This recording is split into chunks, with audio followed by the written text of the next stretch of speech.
صرف مال ہی کا ہو کر کے رہ جانا اور زیادہ سے زیادہ مال جمع کرنے کی حرص ہوس میں مبتلا ہو جانا، اس کو اسلام نے بڑا ہی ناپسند کیا۔ دین نے اس کو انسانی کمزوری بھی قرار دیا اور مسلمان کے لیے ایک بہت بڑی بری خصلت بھی قرار دیا۔ آپ ویسے بھی دنیا میں بھی جو چیز آپ کی ضرورت ہوتی ہے اس سے بڑھ کر اگر آپ اس کے پیچھے بھاگتے ہیں تو وہ ویسے ہی آپ کے لیے نقصان دہ ہوتی ہے۔ جس قدر آپ کو کپڑوں کی ضرورت ہے، اگر آپ اتنے کپڑوں کے اندر رہیں گے تو آپ خوبصورت لگیں گے،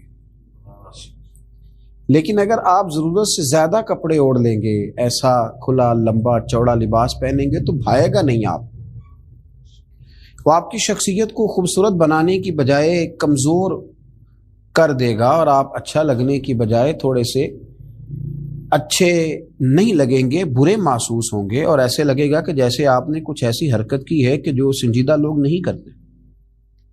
کھانا آپ کی ضرورت ضرور ہے، کھانا ہماری حاجت ضرور ہے، لیکن اگر ہم ضرورت سے زیادہ کھائیں گے تو بیمار ہو جائیں گے، ضرورت سے زیادہ کھائیں گے تو ہمارے اعصاب کو نقصان پہنچائے گا۔ کھانا ایک حاجت ضرور ہے، لیکن اس کو اوڑھ لیا جائے اگر کھانے پینے کا ہر وقت ماحول بنا لیا جائے تو انسان بہت ساری بیماریوں کے شکنجے میں آ جاتا ہے۔ اسلام کہتا ہے کہ مال تمہاری ضرورت ضرور ہے، اس کو ضرور حاصل کرو، لیکن اگر مقصد ہی مال کو بنا لو گے، اگر تمہارا ذہن ہی یہ بن جائے گا کہ میں نے 2 کے 4، 4 کے 8 اور 8 کے 16 کیسے کرنے ہیں، تو یہ تمہاری روحانی زندگی کو تباہ کر دے گا۔ تو تم انسان کم اور پیسے جمع کرنے والی مشین زیادہ بن جاؤ گے، پھر تمہارے اعصاب پر رشتوں کا کوئی تقدس نہیں رہے گا۔ تم ہر شخص کے ساتھ رشتہ اس لیے بناؤ گے کہ مجھے اس سے مالی طور پہ کیا نفع حاصل ہو سکتا ہے، پھر وہ سارا تقدس، وہ ساری خوبصورتی، زندگی کا وہ سارا حسن، جینے کا وہ سارا مزہ ضائع ہو جائے گا۔ کچھ لوگ اس طرح مال کے پیچھے بھاگے کہ زندگی کے آخری لمحے تک انہوں نے مال جمع کیا،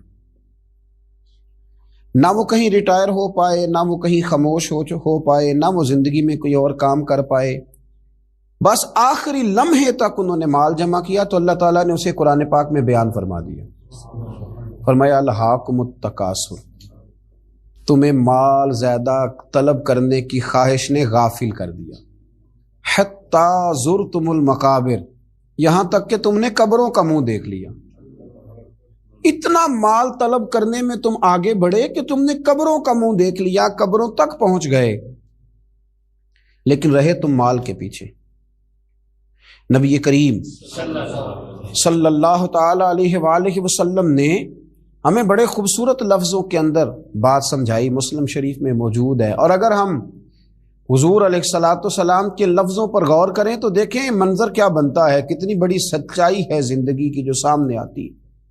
حضور علیہ السلام فرمانے لگے کہ انسان کہتا ہے میرا مال، میرا مال، میرا مال، میرا مال۔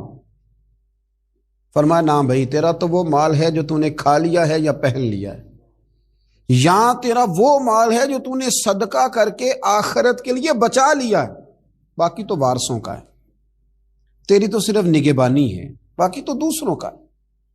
میرا مال، میرا مال، یہ انسان کا وظیفہ ہے، حالانکہ ایسا درست نہیں ہے، حالانکہ یہ بات قرین قیاس نہیں ہے۔ تو مال کے پیچھے دوڑتے رہنا، صبح سے شام تک مال کی منصوبہ بندی کرنا، مال موجود نہیں تھا تو میں بیمار ہو گیا تھا، مال موجود نہیں تھا تو میں دکھی ہو گیا تھا، مال موجود نہیں تھا تو میں کسی کا تعزیت کو نہ جا سکا، مال موجود نہ تھا تو میں کسی کی شادی میں خوشی میں شریک نہ ہو سکا، مال موجود نہ تھا تو میں کمزور پڑ گیا۔ بھائی مال کل کائنات نہیں ہے، مال ہی مال سارا کچھ تھوڑی ہے۔ حضرت مولا علی شیر خدا رضی اللہ تعالیٰ عنہ بہت بڑے مالدار نہیں تھے، پر اللہ تعالیٰ نے انہیں بڑے اعزاز سے نوازا، بڑی شانیں عطا فرمائی۔ انبیاء کرام علیہ السلام میں سے کس کے پاس زیادہ مال نظر آیا؟ حضرت بلال حبشی رضی اللہ تعالیٰ عنہ بڑے سادے سے تھے، جناب فاروق اعظم حضرت عمر فاروق رضی اللہ تعالیٰ عنہ کے پاس بھی زیادہ مال و دولت نہیں تھا۔ مال ضرورت ضرور ہے، پر زندگی کا مقصد مال نہیں ہے، مقاصد تو کچھ اور ہیں۔ اس لیے رسول رحمت صلی اللہ علیہ وسلم نے ایسی بات کر دی کہ اگر ہماری سمجھ میں آئے نا تو وہ ہمارے ذہن کو ایک بہت ہی الگ سوچ فراہم کرے گی۔ حضور علیہ الصلوۃ والسلام فرمانے لگے کہ مجھے اپنی امت پر غربت کا ڈر نہیں ہے، غریب ہو جائے گی، فاقوں سے مرے گی۔ فرمایا یہ تو مجھے ڈر ہی نہیں ہے، بلکہ نبی پاک علیہ الصلوۃ والسلام نے فرمایا مجھے تو اس بات کا ڈر ہے کہ تمہارے اوپر دنیا کشادہ کر دی جائے گی، تمہیں زیادہ مال ملے گا۔ ڈر تمہاری غریبی کا نہیں، بلکہ محبوب فرماتے ہیں ڈر تمہاری دولت کا ہے، ڈر تمہارے فاقوں کا نہیں، ڈر تمہارے زیادہ کھانے کا ہے، ڈر تمہارے جھونپڑی میں رہنے کا نہیں، ڈر تو تمہارے بنگلوں کا ہے۔ نبی رحمت علیہ الصلوۃ والسلام نے فرمایا کہ ڈر تو اس بات کا ہے کہ تم پر دنیا کشادہ کر دی جائے گی، دنیا تم پر پھیلا دی جائے گی، وسیع کر دی جائے گی۔ تم نے اس چیز سے بچنا ہے، تم نے اپنے آپ کو اس چیز سے محفوظ کرنا ہے، دنیا کے پیچھے دوڑنا، دنیا کی بات کرنا۔ اور پھر دیکھیں حضور علیہ الصلوۃ والسلام نے نا روحانی دنیا کے اندر جھانک کر ہمیں نصیحت فرمائی، روح کے اندر اتر کر بات بتائی، دل کی گہرائی تک پہنچ کر حضور نے ہمیں بات سمجھائی، دل کی گہرائی تک۔ نبی کریم علیہ السلام نے کس انداز میں مثال دیکھی، حضور فرمانے لگے دو بھوکے بھیڑیے، ایک ہوتا ہے بھیڑیا اور ایک ہوتا ہے بھیڑیا بھی ہو اور بھوکا بھی ہو۔ فرمایا دو بھوکے بھیڑیے بکریوں کے ریوڑ میں چھوڑ دیے جائیں اتنا نقصان نہیں کرتے جتنا مال کی محبت اور عزت کی محبت، کہ مجھے بڑائی دی جائے، مجھے آگے بٹھایا جائے، مجھے اعزاز دیا جائے۔ فرمایا جتنی مال اور چاہا جانے کی محبت، شہرت کی محبت انسان کے دل میں تباہی کرتی ہے، اتنی تو دو بھوکے بھیڑیے بکریوں کے ریوڑ میں بھی تباہی نہیں کرتے۔ جتنی چاہا جانے کی، شہرت کی، دولت کی محبت، نبی کریم علیہ الصلوۃ والسلام نے ہمیں سمجھایا ہے کہ تم ضرورت کا مال ضرور حاصل کرو، لیکن یارو اس کام کے پیچھے لگ جانا اور دولت ہی دولت کو منشور بنا لینا، رات کو گن کے سونا، صبح اٹھنا تو پھر دوبارہ گننا شروع کر دینا، پھر ان کو گنتے ہی رہنا اور گنتے گنتے ہی زندگی گزار دینا، اور ہمیشہ سامنے والے کی دولت پر پوری توجہ رکھنا کہ وہ کہاں سے کماتا ہے، کہاں سے لاتا ہے۔ آج تو یہ دور آ گیا ہے کہ لوگ اپنے پیسے بھی گنتے ہیں، اور جن جن سے تعلق ہوتا ہے ان سب کے بھی پیسے گنتے ہیں، ان کے بھی شمار کرتے ہیں، ان کا بھی حساب کرتے ہیں، اور سامنے والے کے اخراجات بھی دیکھتے ہیں اور کہاں سے اسے دیا جا رہا ہے اس پر بھی وہ توجہ۔ اعلیٰ حضرت فاضل بریلوی رحمۃ اللہ علیہ فرمایا کرتے تھے کہ جو لوگ کسی سے حسد کرتے ہیں نا کہ وہ آگے کیسے نکل گیا، دولت کیسے آ گئی، شہرت کیسے ہو گئی، جو دوسروں کے مال پہ توجہ کرتے ہیں، فرماتے ہیں یہ بنیادی طور پر اللہ کی تقسیم پر اعتراض کرتے ہیں۔ فرماتے چونکہ ان کا اعتراض اللہ کی تقسیم پر ہوتا ہے لہذا پھر سامنے والے کو تو ملتا رہتا ہے، اور ان کا چونکہ اعتراض ہوتا ہے تو لہذا یہ بیچارے ہمیشہ پیچھے کی طرف آتے ہیں۔ لیکن اگر یہ سامنے والے کو دیکھنے کی بجائے رب کی رحمت کو دیکھیں نا، اور یہ اللہ کے کرم کو دیکھیں تو وَيَرْزُقْهُ مِنْ حَيْثُ لَا يَحْتَسِبُ، پھر اللہ وہاں سے عطا کرتا ہے کہ انسان کا کبھی گمان بھی نہیں گیا ہوتا۔ لیکن شرط یہ ہے کہ اللہ کی بارگاہ کی طرف انسان اپنی توجہ کو مبذول کرے۔ نبی کریم علیہ وآلہ وسلم نے ارشاد فرمایا، حضور علیہ السلام نے فرمایا ہر امت کا کوئی نہ کوئی فتنہ ہوتا ہے، کوئی نہ کوئی آزمائش ہر امت میں آئی جس سے لوگ راہ حق سے بھٹک گئے، ان پر آزمائش آئی۔ ہر امت کا کوئی نہ کوئی فتنہ، ہر امت پر کوئی نہ کوئی آزمائش۔ تو محبوب کریم علیہ السلام فرمانے لگے میری امت کا فتنہ مال ہے، میری امت کی آزمائش مال ہے، ان کے اندر مال آیا ہے، فتنہ آیا۔ حضرت عمر فاروق رضی اللہ تعالیٰ عنہ کا زمانہ مبارکہ تھا تو مال بہت زیادہ آیا تھا۔ حضرت عمر کے زمانے میں اللہ نے دولت بہت زیادہ عطا کی، چونکہ بہت سارے علاقے فتح ہونے لگے تو مال غنیمت ڈھیروں آنے لگا۔ حضرت عبد الرحمن ابن عوف رضی اللہ تعالیٰ عنہ فرماتے ہیں کہ جب بحرین سے مال آیا تو اتنا مال آیا، اتنا مال آیا، حضرت ابو عبیدہ بن جراح رضی اللہ تعالیٰ عنہ لے کے آئے، اتنی دولت آئی، مسجد نبوی شریف صلی اللہ علیہ وسلم میں مال کا ڈھیر لگا تو جو اونچے قد والے تھے نا وہ بھی مال کے پیچھے چھپ گئے۔ اتنا بڑا ڈھیر تھا کہ جن کا قد اونچا تھا، دراز قد تھے، وہ مال کے پیچھے چھپے ہوئے تھے۔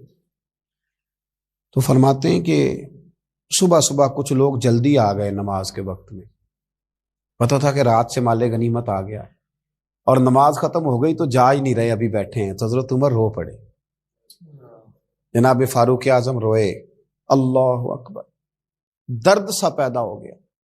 حضور آپ رو کیوں رہے ہیں؟ فرمایا تم اس لیے رکے ہوئے ہو کہ مال آیا ہے؟ لوگوں نے عرض کی حضور ہاں بات تو ٹھیک ہے اور یہ صحابہ کا حق ہے، یہ سب لوگوں میں بٹے گا۔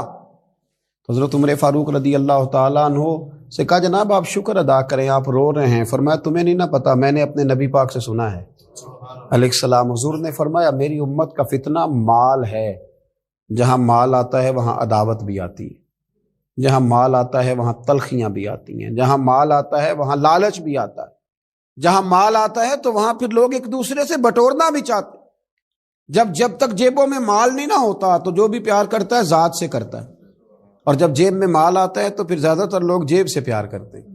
یہ امیروں کا کہنا تو ہوتا ہے کہ لوگ بڑا چاہتے ہیں جی بڑی اللہ کی عزت ہے، تو میں کہا کرتا ہوں ذرا دولت الگ کرنا، پھر اپنی حیثیت کا تعین کر کے تیری کتنی عزت ہے۔ یہ دولت کا لیبل ہے نا، اس کو ذرا اتار، خود پتہ چل جائے گا تیرے پاس کیا ہے۔ میرے نبی کریم علیہ السلام نے اسے فتنہ قرار دیا، یہ تو آزمائش ہے۔ لالچ کرنا، لالچ میں پڑے رہنا، لالچ کی طرف سفر کرنا، اور مطمع نظر لالچ بنا لینا، مطمع نظر۔ ایک بہت بڑے دولت مند کا میں ایک دفعہ اس کا انٹرویو اخبار میں چھپا تو میں دیکھ رہا تھا، تو کسی نے اس سے پوچھا کہ دولت کیسے کمائی، تو کہنے لگا جی میں نے 10 لاکھ والا کام بھی نہیں چھوڑا اور 10 روپے والا بھی نہیں چھوڑا، سارے کام کیے، بس کوشش کی کہ جہاں سے آ جائے اسے حاصل کر لینا چاہیے۔ اب کھل کے بات تو لوگ کرتے نہیں، حالانکہ بہت ساری جگہوں پہ اس بات کا ترجمہ یہ ہوتا ہے کہ نہ جائز دیکھا نہ ناجائز دیکھا، بس جہاں سے آئے، جتنے آئے، جس ترتیب سے آئے۔ شام کو یہ حساب ضرور کرنا ہے کہ آج میرے بینک بیلنس میں کتنا اضافہ ہو گیا۔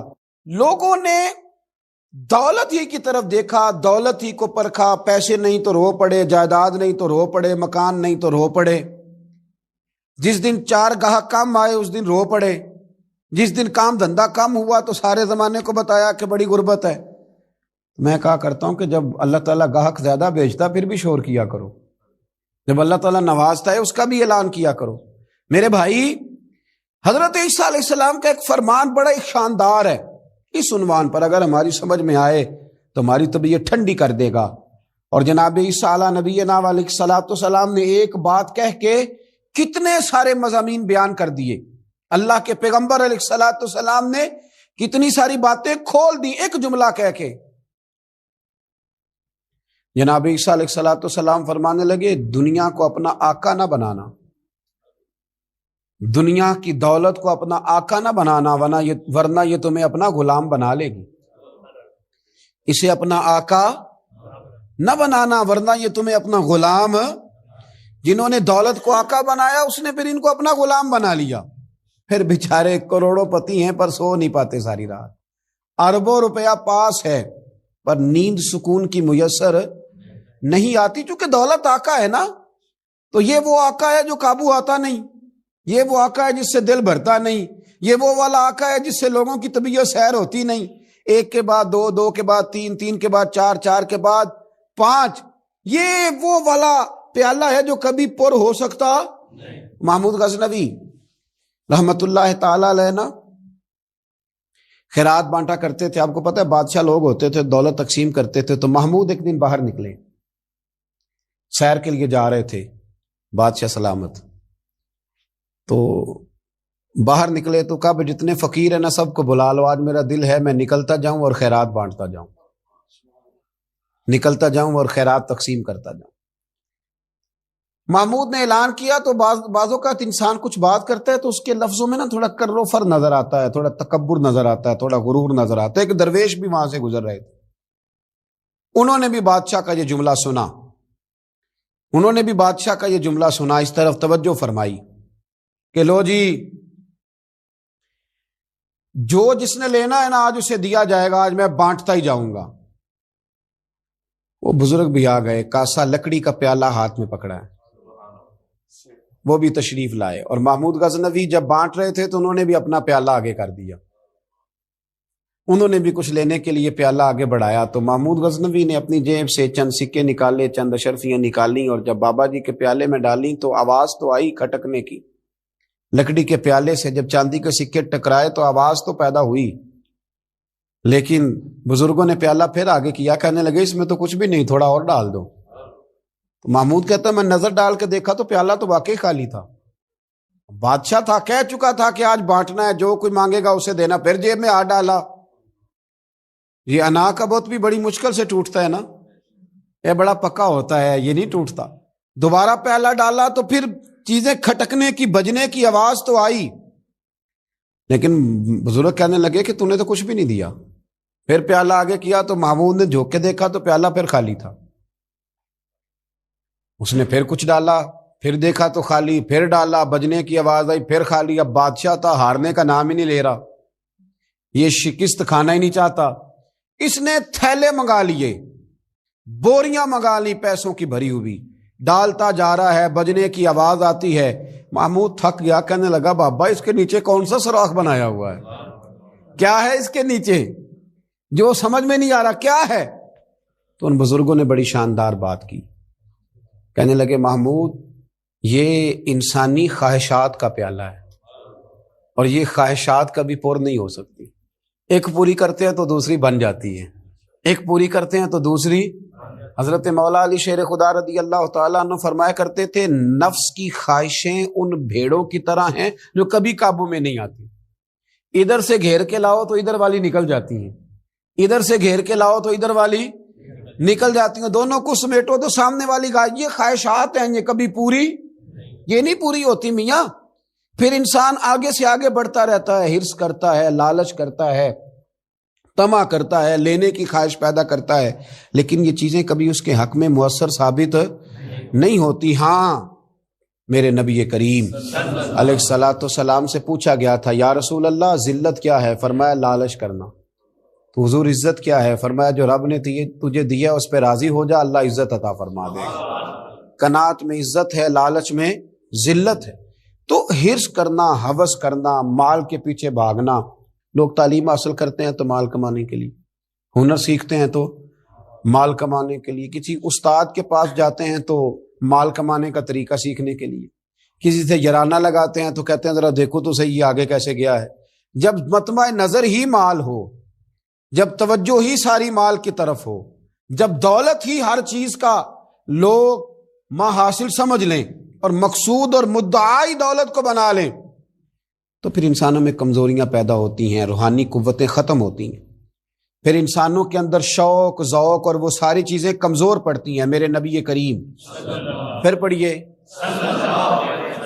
خوش ہو کے پڑھیے، نبی کریم صلی اللہ تعالی علیہ وآلہ وسلم نے نا ہمیں یہ سکھایا ہے، بتلایا ہے کہ قناعت کرو، تھوڑے پر راضی رہنا سیکھو۔ اور حضور علیہ الصلوۃ والسلام نے ارشاد فرمایا، مسند امام احمد بن حنبل میں حدیث موجود ہے، فرمایا اللہ تعالیٰ سے ایسی خواہشات سے پناہ مانگا کرو جو خواہشات تمہیں عیب میں ڈال دیں، اور فرمایا ایسی خواہش سے بھی اللہ کی پناہ مانگو جو خواہش پوری کرو تو وہ خواہش ایک اور خواہش میں ڈال دے۔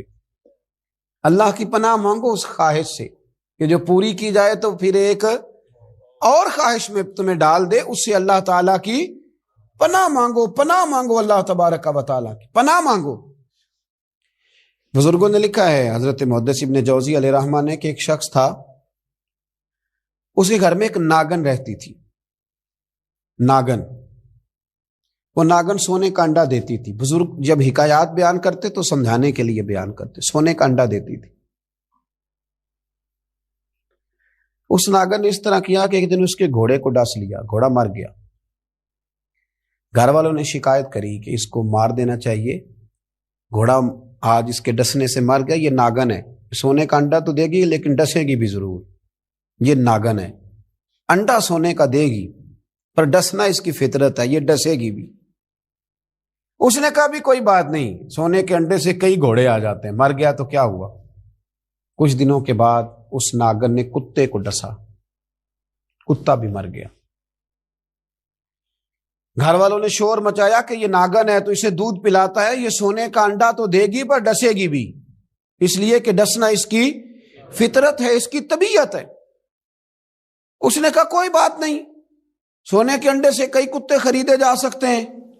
کچھ دنوں کے بعد اس نے پڑوسیوں کے کچھ جانوروں کو بھی ڈسا، لیکن جب انسان کی آنکھوں کے سامنے سونے کے انڈے کی اینک لگی ہوتی ہے نا، پھر کتنے لوگ ڈسے جا رہے ہیں اس کی پرواہ نہیں ہوتی۔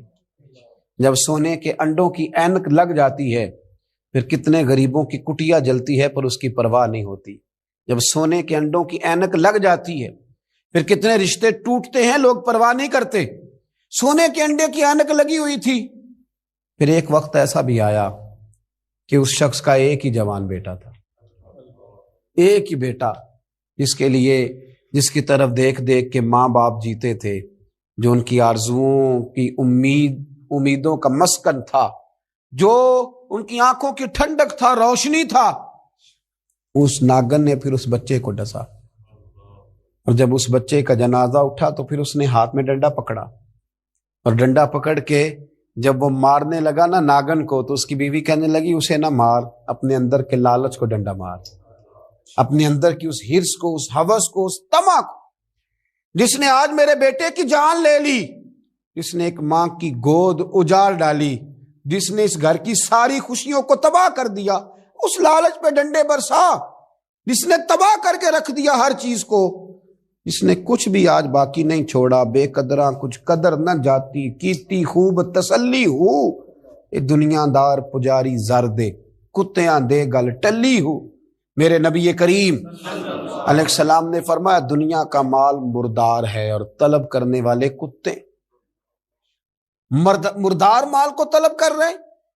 بیٹے کا جنازہ اٹھ گیا، اب کیا فائدہ ہوا؟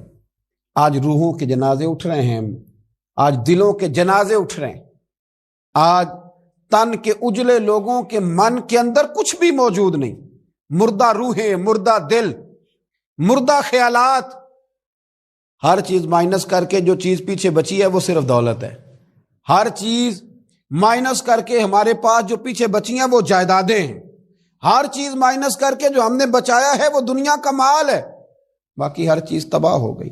بھائی کے ساتھ جھگڑا چل گیا ہے، چونکہ ایک 4 مرلے کے پلاٹ کا معاملہ تھا، والد کے ساتھ تنازع چل گیا ہے چونکہ اس نے ہمیں حصہ کم دیا تھا، اماں کے ساتھ جھگڑا ہے کیونکہ وہ بڑے بھائی کی جائیداد زیادہ دینے کے حق میں ہے، ہمارا اپنے دوستوں یاروں کے ساتھ جو رشتہ ہے وہ لالچ کا ہے۔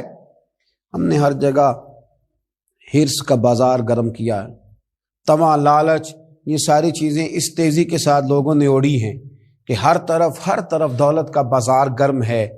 یہ جو سڑک پہ جا رہے ہیں کچھ پیسے لینے جا رہے ہیں، کچھ لے کر کے واپس آ رہے ہیں، کچھ مزدوری کرنے جا رہے ہیں، کچھ مزدوری ڈھونڈنے جا رہے ہیں، دولت ہی دولت کا ہر طرف انبار لگ گیا ہے۔ یوں محسوس ہوتا ہے کہ جیسے اب جو کسی سے سلام لیتا ہے تو وہ بھی پہلے سوچتا ہے کہ مجھے میسر کیا آئے گا۔ حضرت موسیٰ کلیم اللہ علی نبینا علیہ الصلوۃ والسلام، حضرت موسیٰ کلیم اللہ علیہ الصلوۃ والسلام کے زمانے میں ایک شخص تھا جو مستجاب الدعوات تھا، قوم جبارین کے پاس رہنے والا وہ شخص بلعم بن باورا اس کا نام تھا، مستجاب الدعوات تھا، اللہ نے اسے یہ درجہ عطا کیا تھا کہ جو دعا کرتا تھا رب اس کی قبول فرما لیتا تھا، اس کی دعائیں مقبول ہوتی تھی، اتنا اللہ کریم نے اسے نوازا تھا۔ جب حضرت موسیٰ علیہ السلام بنی اسرائیل کو لے کر اس قوم کی طرف گئے نا جہاد کرنے کے لیے، تو بلعم بن باورا پہاڑ پر عبادت کرتا تھا، بہت سارے لوگ اس کی عقیدت مند تھے، بہت سارے لوگ اس سے محبت کرتے تھے، بہت ساری جگہوں پہ وہ چاہا جاتا تھا۔ جب اس کی طرف حضرت موسیٰ اس قوم کی طرف حملہ کرنے کے لیے جا رہے تھے تو لوگوں نے اس سے کہا کہ تو اس طرح کر کے دعا کر کہ حضرت موسیٰ کی قوم رستے میں ہی تباہ ہو جائے معاذ اللہ، کیونکہ تیری دعائیں قبول ہوتی ہیں، تو یہ دعا کر کہ رستے میں ہی وہ سب لوگ ختم ہو جائیں۔ اس نے کہا کیا بیوقوفی کرتے ہو، اللہ کے نبی کے بارے میں دعا کر دوں، پیغمبر خدا کے بارے میں، حضرت موسیٰ کلیم کے بارے میں کیا بیوقوفی کرتے ہو؟ لوگوں نے مجبور کیا، اسے مجبور کیا، لیکن اس نے کہا نہیں میں نہیں یہ کام کرتا۔ لوگوں نے دلائل دیے، بالآخر کچھ لوگوں نے کہا کہ آپ استخارہ کر لیں، اگر تو آپ کی سمجھ میں یہ بات آئی تو آپ آگے لے جائیے گا، نہ آئی تو نہ لے جائیے گا۔ بلعم بن باورا نے استخارہ بھی کیا، استخارے میں بھی اسے حکم ہوا کہ تم نے بد دعا نہیں کرنی، تم نے حضرت موسیٰ کی قوم کے بارے میں دعائے ضرر نہیں کرنی۔ اب جب اس نے صاف ستھرا انکار کیا نا کہ بھائی میں دعا نہیں کروں گا اللہ کے پیغمبر کے بارے میں نہ ان کی قوم کے بارے میں، تو لوگوں نے وہی حربہ استعمال کیا جو لوگ استعمال کرتے ہیں، ڈھیروں تحفے لے کے آ گئے، دولت لے کے آ گئے۔ اللہ تبارک و تعالیٰ جب دین کے نام پہ لوگوں کو عزت دیتا ہے تو پھر لوگ اس کو استعمال کر کے دنیا اکٹھی کرنی شروع کر دیتے، پھر لوگ اپنا بڑا نقصان کرتے ہیں، پھر اپنی روحانیت کا، اپنی تاثیر کا لوگ بڑا نقصان کرتے ہیں، پھر لفظوں کے ہیر پھیر سے دولت کمانا چاہتے ہیں۔ لیکن یاد رکھیں لفظ تاثیر سے بنتے ہیں، تلفظ سے نہیں۔ لفظ تاثیر سے بنتے ہیں، تلفظ سے نہیں۔ اہل دل آج بھی ہیں اہل زباں سے آگے، اہل دل آج بھی ہیں اہل زباں سے آگے۔ پھر لوگ سودے کرنے لگتے ہیں اپنے الفاظ کے، حروف کے۔ بہت سارے جب تحائف ملے، قائل کیے تو آمادہ ہو گیا، دولت جو سامنے آئی لالچ کر گیا۔ اس کو قرآن حکیم نے بیان کیا ہے، اس واقعے کی طرف قرآن پاک نے اشارہ فرمایا۔ بلم بن باورا نے ہاتھ اٹھائے اور دعا کے لیے جب نکلا تو جس گھوڑے پہ سوار تھا، جس گدھے پہ سوار تھا، جب یہ جا رہا تھا نا پہاڑ پہ چڑھ کے میں بد دعا کروں گا حضرت موسیٰ کی قوم کے لیے، جب جا رہا تھا تو گھوڑا واپس بار بار منہ پھیرتا تھا، واپس اس کو کہتا تھا نہ جا، واپس آ جا۔ یہ اس کو مارتا تھا، پہاڑ کی جانب لے جاتا تھا۔ اللہ اکبر۔ یہ بار بار مارنے لگا تو گھوڑے نے، اس کی سواری کے جانور نے دعا شروع کر دی۔ گھوڑا تھا یا گدھا تھا، اس نے دعا کی، یا اللہ مجھے زبان دے، میں اس لالچی کو کچھ سمجھا دوں، مجھے زبان عطا کر، میں ہی اسے کچھ سمجھا دوں۔ اللہ نے زبان دی تو گدھا کہنے لگا آگے نہ جا، تو مجھے آگے بھیجتا اور اللہ کے فرشتے مجھے واپس بھیجتے ہیں۔ لیکن لالچ تھا نا طائف کا، دولت کا، جب چڑھا پہاڑ پہ اور حضرت موسیٰ کے لیے ہاتھ اٹھا کے قوم کے لیے بد دعا کرنے لگا تو لفظ حضرت موسیٰ کی قوم کے لیے ادا کرتا تھا، نکلتے اپنے لیے تھے اور ان لوگوں کے لیے تھے جنہوں نے دعا کے لیے کہا تھا۔ وہ لفظ پلٹ کے اسی پر آئے، اتنا اس کا برا حال ہوا کہ زبان لٹک گئی اور پھر اللہ کے شدید عذاب میں مبتلا ہوا۔ یہ لالچ عذاب کو آواز دیتا ہے، عذاب کو آواز دیتا ہے، اور انسان کی قناعت انسان کو عزت والا کر دیتی ہے۔ فرمایا محبوب اللہ کی خاص رحمت ہوئی کہ آپ اپنے غلاموں کے لیے نرم دل ہو گئے۔ وَلَوْ كُنْتَ فَظًّا غَلِيظَ الْقَلْبِ لَانفَضُّوا مِنْ حَوْلِكَ، اگر آپ سخت دل ہوتے تو یہ بیچارے آپ کے پاس سے بکھر جاتے۔ خاص رحمت ہوئی کہ آپ نرم دل ہو گئے۔ نبی پاک صلی اللہ تعالی علیہ وسلم کے قلب اطہر کو اللہ نے خاص نرمی امت کے حق میں عطا فرمائی۔ بیسیوں درجنوں احادیث آپ کو اس عنوان کی ملیں گی کہ سرکار صلی اللہ علیہ وسلم نے فرمایا کہ میرا دل چاہتا تھا میرا کہ میں تم پر تہجد کی نماز ضروری قرار دے دوں، لیکن تمہیں تکلیف ہوگی تو میں نے اپنی چاہت نہیں دیکھی، تمہاری نیند دیکھی۔ فرمایا جی چاہتا ہے میرا لمبی نماز پڑھاؤں، لمبی نماز، لیکن جب امامت کر رہا ہوتا ہوں تو پیچھے کسی بچے کے رونے کی آواز آتی ہے تو حضور فرماتے ہیں میں پھر اللہ کی نماز کو مختصر کر دیتا ہوں۔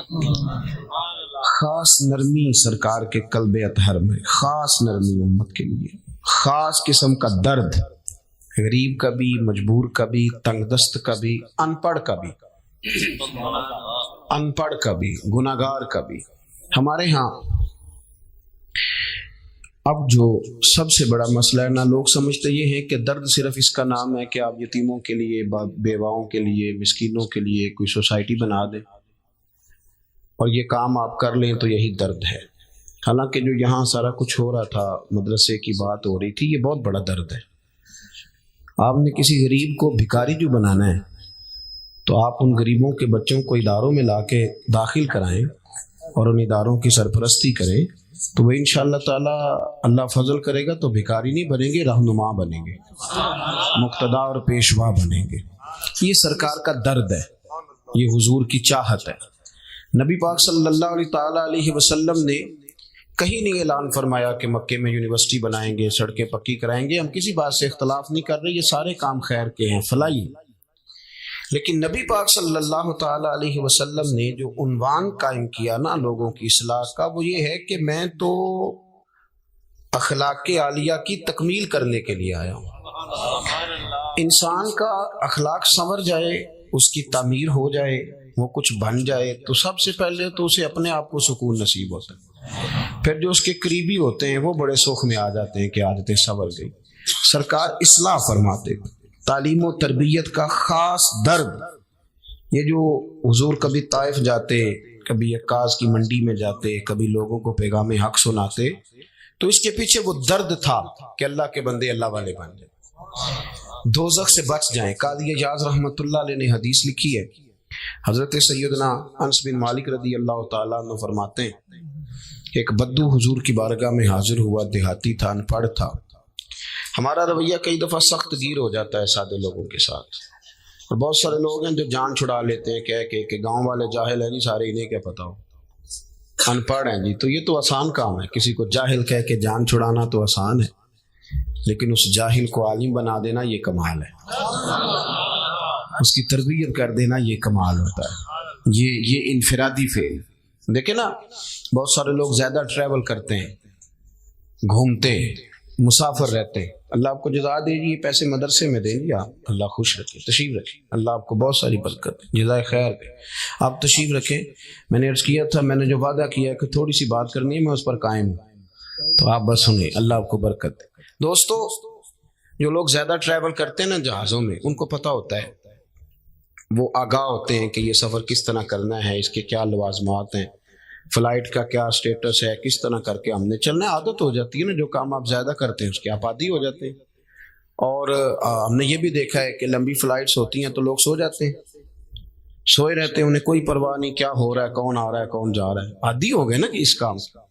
ایک بابا جی بیچارے غریب ہیں، وہ کمیٹیاں ڈال کے عمرہ کر دے جاتے ہیں، پہلی دفعہ گئے ہیں، کبھی ٹریول نہیں کیا، ان کو نہیں پتا کہ میں نے سیٹ نمبر کیسے دیکھنا ہے، سیٹ بیلٹ کیسے باندھنا ہے، امیگریشن کیسے کرانی ہے۔ انہی کے گاؤں کا ایک لڑکا جہاز میں بیٹھا ہے جو کہتا ہے کہ میں نے BBA کیا ہوا ہے، میں MBA کا اسٹوڈنٹ ہوں، PhD اسکالر ہوں۔ اور بابا جی جب داخل ہوتے ہیں تو وہ لڑکا ان کو دیکھتا ہے کہ وہ بابا جی آتے ہی کسی سیٹ پہ بیٹھ گئے، جہاز کا عملہ لڑنے لگا کہ بابا یہ تیری سیٹ ہی نہیں، تو سیٹ نمبر دیکھ، فلاں جگہ پہ جا۔ وہ کہتے ہیں بابا جی سیٹ بیلٹ مان لے، وہ کہتے ہیں مجھے تکلیف ہوتی ہے۔ اب یہ دور کھڑا مذاق اڑا رہا ہے، کہہ رہا ہے جی ساڑھے پنڈ دے بندے نہیں سیانے ہو سکتے، یہ ان پڑھ ہیں جی، یہ جاہل ہیں جی۔ تو دل کرتا ہے ایسے آدمی سے ڈگری لے کے بندہ پھاڑ دے۔ یہ تیری تعلیم تجھے سکھاتی ہے کہ تو کسی کو جاہل کہہ رہا ہے، ان پڑھ کہہ رہا ہے؟ اور میاں اگر تو پڑھا لکھا ہوتا تو اپنی سیٹ چھوڑتا، یہ پتہ چل گیا تھا میرے گاؤں کے ہیں، میرے علاقے کے ہیں، دروازے سے وصول کرتا، پھر سیٹ نمبر دیکھ کے انہیں سیٹ پہ بٹھاتا، پھر اپنے ہاتھوں سے سیٹ بیلٹ باندھتا، پھر انہیں کہتا بابا جی میں فلانی سیٹ پہ بیٹھا ہوں، دوبارہ ضرورت پڑی تو مجھے آواز دے لینا۔ تعلیم تو انسان کو، وہ کہا نا اکبر الہآبادی نے، ہمیں ایسی لاکھوں کتابیں قابل ضبطی سمجھتے ہیں کہ جن کو پڑھ کے بیٹے باپ کو خبتی سمجھتے ہیں۔ یہ جو بندہ 3-4 سیپلیوں میں BA کر لیتا ہے نا، یہ درس نظامی کے فاضل عالم سے آ کے پوچھتا ہے آپ کی تعلیم کتنی ہے؟ اللہ 6 سیپلیوں میں BA کی ہے۔ وہ کہتے ہیں جی میں نے درس نظامی کی، نہیں وہ تو ٹھیک ہے پڑھے کہ نہ ہو، بھیا آپ نے پڑھنا لکھنا کس کا نام رکھا ہوا ہے، کس چیز کا آپ نے نام رکھا ہوا ہے؟ آپ کسی اور کو بھی قبول کریں، کسی اور فن کو بھی تسلیم کریں، آپ غور کریں اس بات پر۔ تو حضرت انس بن مالک رضی اللہ تعالیٰ عنہ فرمانے لگے، بدو آیا حضور کی بارگاہ میں، عرض کرنے لگا یا رسول اللہ کچھ دیجئے۔ تو نبی پاک صلی اللہ علیہ وسلم نے کچھ دیا تو آداب نہیں جانتا تھا، ہم بغیر آداب بتائی لوگوں کو بے ادب کہہ دیتے ہیں، سکھایا کچھ بھی نہیں اور جاہل کہہ دیا۔ اور بھائی حضور نے کچھ دیا تو اسے آداب نہیں آتے تھے، اور وہ دیکھ رہا تھا مقدار۔ اور یہاں فاضل بریلوی فرماتے ہیں میرے کریم سے گر قطرہ کسی نے مانگا تو دریا بہا دیے ہیں، در بے بہا دیے۔ تو یہاں تو ایک قطرہ ملے تو سمندر سے زیادہ کام دکھاتا ہے۔ تو حضور نے کچھ دیا تو کہنے لگا معاذ اللہ ثم معاذ اللہ، نقل کفر، کفر نہ باشد۔ کہنے لگا میں تو بڑی تعریف سن کے آیا تھا، آپ نے تو کچھ بھی نہیں دیا۔ حضرت عمر نے تلوار نکال لی، اس بے ادب کی گردن اڑائیں گے۔ حضور نے فرمایا عمر ذرا ٹھہر۔ سرکار گھر لے گئے، جو دیا تھا اس سے ڈبل دیا، پھر تھوڑا اور دیا، اب مسکرایا۔ حضور نے فرمایا اب تیرا کیا خیال ہے؟ کہنے لگا طوفان میں ہوا اتنی تیز نہیں چلتی جتنی آپ کی سخاوت تیز چلتی ہے۔ فرمایا یہی بات میرے غلاموں کے سامنے جا کے کہہ دو گے؟ گویا حضور فرمانے لگے جب تم نے کہا تھا نا نہیں دیتے تو ان کے دل ٹوٹ گئے تھے، جب تم کہو گے نا بڑا دیتے ہیں تو ان کے دلوں کو ٹھنڈک نصیب ہو جائے گا. ہم نے بات کو سمجھ لیا. تھوڑا تھوڑا نا پیار کرنا شروع کریں. آپ چھوٹے تھے تو آپ پتہ نہیں کیا کہتے تھے. آپ کا ابا سنتا بھی تھا, برداشت بھی کرتا تھا, دلیل بھی دیتا تھا, کبھی غصہ نہیں کیا, کبھی غصہ نہیں کیا, کبھی منہ پہ تھپڑ نہیں مارے. کیا تجھے عقل نہیں؟ اسے پتہ ہے کہ ابھی شعور اس کا کمزور ہے. لیکن ہم والد پر غصہ کرتے ہیں, ہم دادا پر غصہ کرتے ہیں, ہم تلخی دکھاتے ہیں. میں نے کئی سیانے بندے دیکھے ہیں, بڑے سمجھدار ہیں, بڑے وفادار ہیں, لیکن اپنی ذات کی حد تک, اپنی ذات کی حد تک. کسی کو عزت دینا, اہمیت دینا, وقار دینا, طنز کریں گے, تنقید کریں گے, یہ کمزور ہونے کی علامت ہوتی ہے. عزت والا تو وہ ہوتا ہے نا جو عزت بانٹتا پھرتا ہے, لوگوں کو دیتا ہے, جو پیار کرتا ہے, جسے محبت کرنی آتی ہے. نبی پاک صلی اللہ علیہ وسلم نے جب اس کو سرکار باہر لائے تو سرور کائنات علیہ السلام کے غلاموں کے چہرے دیکھ کے کہنے لگا, او میرے محبوب کے غلاموں, سخاوت سنی بڑی تھی پر دیکھی میں نے آج ہے. حضور تو بڑا دیتے ہیں. اب حضور نے فرمایا عمر اگر تم اسے پہلے قتل کر دیتے تو یہ دوزخ میں جاتا, اور اب جہاں کھڑا ہے رب اسے جنت عطا کرے گا. ایک مثال دی سرکار نے, وَتِلْكَ الْأَمْثَالُ نَضْرِبُهَا لِلنَّاسِ. مثال ہوتی ہے سمجھانے کے لیے, مثال ہوتی ہے سمجھانے کے لیے کہ بات انسان کے ذہن تک جتنا اس کا معیار ہے, اسٹیٹس ہے, جو نہج ہے, وہاں تک پہنچ جائے. اللہ کے رسول صلی اللہ علیہ وسلم نے فرمایا, عمر میری اور تمہاری مثال, میری اور امت کی مثال اس آدمی کی مثال کی طرح جس کی اونٹنی بھاگ گئی تھی اور ناک سے نکیل نکل گئی تھی. بہت سارے لوگ اس کو پکڑنے کے لیے بھاگتے تھے, کسی کے قابو نہیں آتی تھی, کسی نے ڈنڈا مارا, کسی نے تلوار پکڑی, زخمی ہو گئی پر قابو نہ آئی. دوستو سننا, حضور فرماتے ہیں پھر اس کا اپنا مالک آ گیا, اپنا مالک. اس نے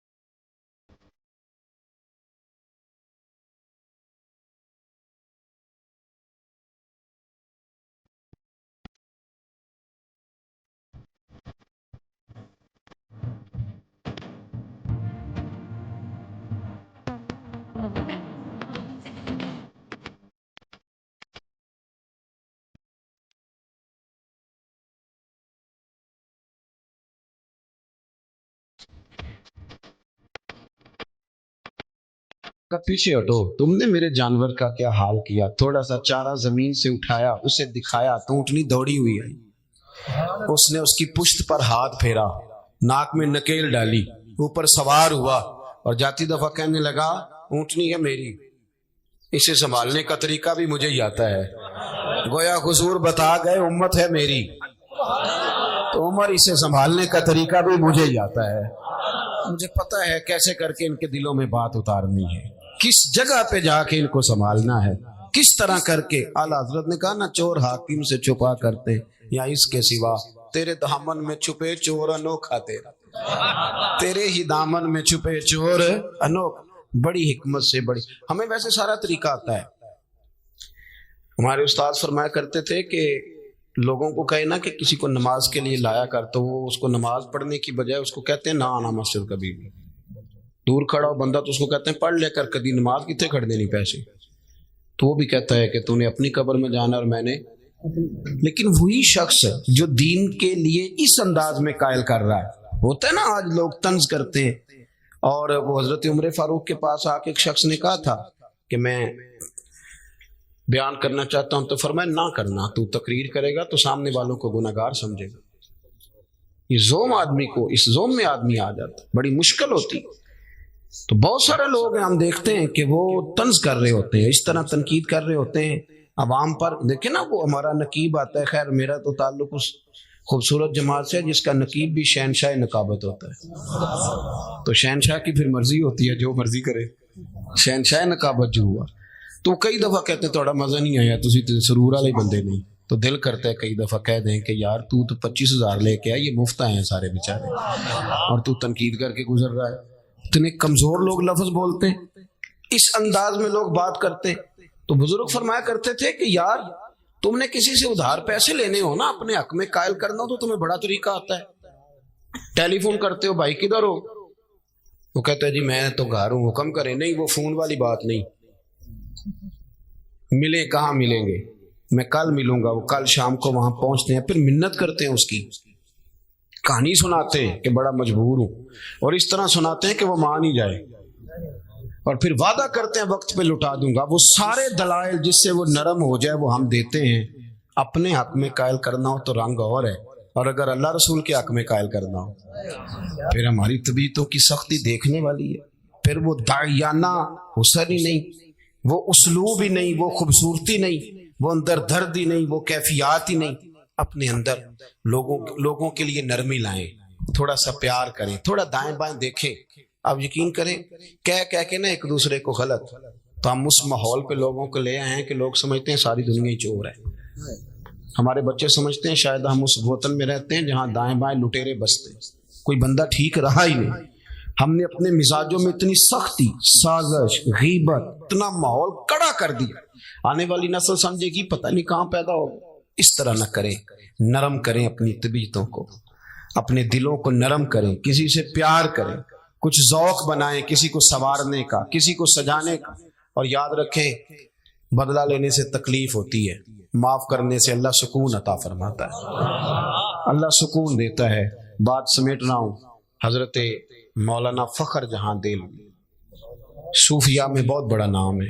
حضرت کا بڑا چرچا ہو گیا تھا، بڑے صاحب بصیرت بزرگ تھے. آپ کی یہ کرامت تھی کہ جو بندہ سامنے آ کے کھڑا ہوتا تھا نا، اسے بتانا نہیں پڑتا تھا میرے دل میں کیا. اس کو دیکھتے تھے تو کہتے تھے یا اللہ بے اولاد ہے بیچارہ، دعا کرانے آیا ہے، اس کی مدد فرما. اور یہ بھی ساتھ سنیں، حضرت مولانا فخر جہاں دہلوی، میں نے ان کی قبر دیکھی ہے، قبر پہ بھی حضرت مولانا ہی لکھا ہے. ویسے آج کل حضرت مولانا پیر نہیں ہوتا، حضرت مولانا ساری زندگی بھی لکھے لکھائے پڑھے پڑھائے، تو حضرت مولانا کو لوگ پیر ماننے کو تیار ہے. یہ بھی کلچر بدلیں. آپ پیچھے سارے مشائخ دیکھ لیں، یہ اس کو خطاب نہ سمجھا کریں، رٹا رٹایا جملہ نہ سمجھا کریں. یہ واقعی سچ ہے کہ بان علمو جو کرے فقیری وہ کافر مرے دیوانہ. واپس آئیں، اس کو سمجھیں آپ. یہ بالکل ایک صوفی کا فتویٰ ہے، حضرت سلطان باہو کا فتویٰ ہے. انہوں نے گمراہ بھی نہیں کہا، سیدھا کافر ہی کہہ دیا، کافر مرے دیوانہ. تو مہربانی کریں چیزوں کو سمجھیں. حضرت مولانا فخر جہاں دہلوی جامع مسجد دلی میں خطبہ دیتے تھے، ہزاروں کا مجمع ہوتا تھا، لوگ اپنی اپنی آرزویں پیش کرتے، حضرت دعائے خیر فرماتے. بادشاہ نے کہا یہ مولوی مضبوط ہو گیا تو میرے لیے تو مسئلہ کھڑا کر دے گا. ایک سازش رچی، ایک طوائف کو پیسے دیے تو انہیں ادا کاری کرنی. سوشل میڈیا جب سے آیا مجھے تو بڑی فکر ہے کہ ہمارے بچے ایکٹر ہی نہ بن جائیں، سارے ایکٹر ہی نہ بن جائیں. ہر بندہ کوئی نہ کوئی ادا دکھا رہا ہے، معاذ اللہ. یا صحافی بنیں گے یا اداکار بنیں گے. بھئی اور بھی غم ہے زمانے میں محبت کے سوا. پہلے وہ کسی کو بزرگ سمجھتا تھا تو کہتا تھا میرے لیے دعا کرنا، اب کہتا میرے ساتھ کھڑے ہو جاؤ، میں نے فوٹو کھینچانی. یہ دعا لینے کا مزاج ختم ہو گیا، فوٹو ہی لینی ہے جس نے بھی لینی. حضرت مولانا فخر جہاں دہلوی بہت زیادہ شہرت بڑی تو وہ بادشاہ نے کہا کہ اس کو بدنام کرو. اور مخلوق بڑی فنکار ہے. ایک شاعر نے کہا تھا کہ یہ تو کعبے کے اندر سے مٹی لے کے بت بنا لیتی. مخلوق تو فنکار ہے اس درجہ کے پل بھر میں سنگے درے کعبہ سے بھی اسنام تراشے. تم کون ہو کیا چیز ہے داغے کبابی، لوگوں نے تو مریم پہ بھی الزام تراشے. تو حضرت اس طوائف کو تیار کر لیا، اس نے ساری باتیں رٹ لی. حضرت جمعہ پڑھا کے نیچے سیڑھیاں اتر رہے تھے، سینکڑوں لوگ تھے دائیں بائیں. جب آپ نیچے تشریف لائے تو وہ بنی سجی سنوری آ گئی. سلام کے فوراً بعد یوں کلام کرنے لگی جیسے بڑی پرانی جاننے والی. طبیعت کیسی ہے، کمر کے درد کا کیا حال ہے. پھر فوراً کہنے لگی کہ وہ رات آپ آئے تھے تو کوٹے سے کہیں دے گئے، ابھی بازار گئی ہوں، دکاندار نے لیے نہیں. مجبوری نہ ہوتی تو اس وقت کبھی حاضر نہ ہوتی. وہ جو دائیں بائیں مرید تھے نا، وہ جو کچے پکے بھی ہوتے ہیں نا مرید، اگر میں کہہ دوں زیادہ کچے ہوتے ہیں تو وہ شک شبے میں پڑ گئے کہ کبھی بابے سے پوچھا ہی نہیں رات کو کہاں ہوتا ہے. ہم تو سمجھتے تھے مصلی بات کرتا ہے تو یہ کدھر ہوتا ہے. حضرت کہاں ہوتے ہیں، پریشان ہو گئے. سچا آدمی کبھی پریشان نہیں ہوتا، کیونکہ سچ دنیا میں آیا ہی نکھرنے کے لیے۔ اگر لوگ گرد اڑائیں بھی تو سچ نکھر جایا کرتا ہے۔ سچ کی اپنی بڑی قوت ہوتی، اس میں اپنی بڑی طاقت ہوتی۔ حضرت فخر جہاں دہلوی سے کہنے لگی یہ کھوٹے سکے آپ دے گئے، کوئی پریشانی نہیں، پورا اطمینان، انہیں پتا تھا عزت رب دیتا ہے، کوئی پریشانی نہیں۔ فوراً فرمانے لگے بیٹی، او میری بیٹی، او پیاری بیٹی، تو اس طرح کر، کھوٹے سکے دے جا اور اصلی والے لے جا، اور پتر دوبارہ بھی ضرورت پڑے تو آ جانا، فخر جہاں کا دروازہ کھلا ہوا ہی ملے گا۔ ہم تو دشمن کو بھی پاکیزہ سزا دیتے ہیں۔ یہ لفظ کہے اور حضرت تیزی سے سیڑھیاں اتر گئے، چند منٹ سکتے میں رہی، پھر دوڑ کے حضرت کے قدموں میں بیٹھی اور چیخ مار کے روئی، کہنے لگی وہ دلی کے درویش، تو کس کستوری اور سندل کا بنا ہوا ہے، میں تجھے بدنام کرنے آئی، اور میں وہ بی بی جسے کبھی کسی نے بیٹی بہن کے روپ میں پکارا ہی نہیں، دیکھا ہی نہیں، جس نے دیکھا میلی نظروں سے دیکھا، میں تجھے بدنام کرنے آئی تھی اور تو نے مجھے ہی بیٹی بنا لیا۔ میں نے تو سازش کا حصہ بن کے پیسے وصول کی اور مجھے بیٹی بنا لیا۔ یہ لفظ کہے اور پلو اٹھا کے چہرے پہ رکھا، کہنے لگی دلی والوں اب میں تمہیں بتاؤں گی فخر جہاں کی بیٹی کیسی ہوتی ہے۔ آج کے بعد میرے کوٹھے کو کسی طوائف کا گھر سمجھ کے نہ آنا، میں اسے مسجد بنانے کا اعلان کرتی ہوں، قیامت تک میرے مدینے والے محبوب کے نام کی اذانیں پڑھی جائیں گی۔ اگر آپ کے لہجے میں تھوڑا سا ٹھہراؤ آئے، تھوڑا سا اگر کوئی شعیب آئے میسر، تھوڑا سا ٹھہراؤ آئے، تھوڑا نہ نرم، آپ یقین کریں ہم تسلیم کرنے کو تیار ہی نہیں۔ میں اکثر گزارش کرتا ہوں دوستوں سے، میں کہتا ہوں جہالت اس لیے پھیلی کہ ہم نے علماء کے خلاف باقاعدہ پراپوگنڈا کیا، پورا زور لگایا، مذاق اڑایا۔ میں ان سیاستدانوں کو جانتا ہوں جو مذاق اڑاتے ہیں اپنی نجی محفل میں، علماء کا مذاق اڑایا۔ ہم نے خوفناک لوگ سمجھ کے ان لوگوں کو پیش کیا، ہم نے رویہ اتنا سخت رکھا، وہ ختم پہ بلا لیا بچوں کو اور ان سے کہا 2 پارے اور پڑھو، دیگ ابھی لیٹ ہے۔ یہ کبھی آپ نے کسی اور مہمان سے بھی کہا کہ 2 گھنٹے اور بیٹھو، دیگ لیٹ ہے؟ یا آپ کیا کر رہے ہیں؟ ہم لوگوں نے ایک پورا مزاج بنایا، تو اس کا نقصان کس کو ہوا؟ اس کا نقصان ملی ہوا، قومی ہوا۔ تیزی سے جہالت پھیلی، سینکڑوں کی تعداد میں طلاقیں ہوتی ہیں، سینکڑوں کی، اور وہ بچہ جو ایم فل کا اسٹوڈنٹ ہے اس کو بھی یہ نہیں پتا کہ 3 طلاقیں میں نے دینی نہیں، میں نے 1 دینی ہے، اگر غصہ آ بھی گیا، کیونکہ ہم نے دور کر دیا علماء سے، گیپ ڈال دیا۔ لوگ اس طبقے کو دیکھیں نا، روز بحث ہوتی ہے اسمبلی میں کہ مولوی پروفیسر نہیں بنتے، انجینئر نہیں بنتے، مدرسوں والے ڈاکٹر نہیں بناتے۔ تو میرا یہ سوال ہے کہ آپ کالجوں میں مولوی کیوں نہیں بناتے؟ یونیورسٹی کے اندر مولوی کیوں نہیں بنتا؟ میری بات کی سمجھ آ رہی ہے؟ یہ باقاعدہ ایک اسپیشلائزیشن ہے، یہ ادارے کے اندر مفتی بننا، تخصص کرنا، حدیث پڑھنا، یہ باقاعدہ ایک اسپیشلائزیشن ہے۔ آپ نے کبھی یہ کہا ہے کہ میڈیکل کا اسٹوڈنٹ انجینئر بھی بنے؟ وہ ڈاکٹر بن رہے، ایک الگ شعبہ ہے، ہم اس شعبے کو تسلیم کرتے ہیں۔ علماء جاتے نہیں دوائی لینے ڈاکٹروں کے پاس، ہم اس شعبے کو تسلیم کرتے ہیں، اس سے ٹائم لیتے ہیں، جا کے چیک اپ کراتے ہیں۔ تو اس ڈاکٹر کو بھی چاہیے نا کہ جب الجھ جائے تو کسی مفتی کے پاس آئے، آگے کا حضرت دین اس بارے میں کیا رہنمائی کرتا ہے۔ لیکن ہم لوگوں نے گیپ ڈال دیا۔ اپنے دل کو نرم کرے اور دوسرے کو تسلیم کرنا سیکھیں، اور دین کے لیے اپنی خدمات کو پیش کریں اور آگے بڑھیں، اور دیکھیں کہ ہم کس طرح کسی بے نمازی کو نماز کی طرف مائل کر سکتے ہیں، کس طرح ہم لوگوں میں یہ شعور پیدا کر سکتے ہیں کہ دین ہماری اصل ہے، دین ہماری بنیاد ہے۔ دعا کرتا ہوں جو میں کہہ سکا اللہ قبول فرما لے۔ اللہم صلی علی سیدنا مولانا محمد معدن الجود والکرم وعلیہ وبارک وسلم۔ اللہ ہماری حاضری قبول فرما، ہمارے گناہ معاف فرما، ہماری غلطیوں سے درگزر فرما، امت کے حق میں رحمت والے فیصلے فرما۔ جن دوستوں نے یہ بزم نور سجائی انہیں بہترین صلہ عطا فرما، جو تشریف لائے انہیں قدم قدم پہ راحتیں عطا فرما۔ مالک کریم، ہم جو کہتے ہیں، جو جانتے ہیں، جو سمجھتے ہیں، اس پر عمل کرنے کی بھی توفیق عطا فرما، ہمارے لیے عمل کا رستہ آسان بنا دے۔ مالک کریم، برما کے مجبوروں، کشمیر اور فلسطین کے مظلوموں کی مدد فرما، اس ادارے کو ترقیاں عطا فرما، اللہ ہم سب کا خاتمہ بالخیر بالایمان فرما۔ رب اغفر وارحم وانت خیر الراحمین، وصلی اللہ تعالی علی حبیبہ سیدنا و مولانا۔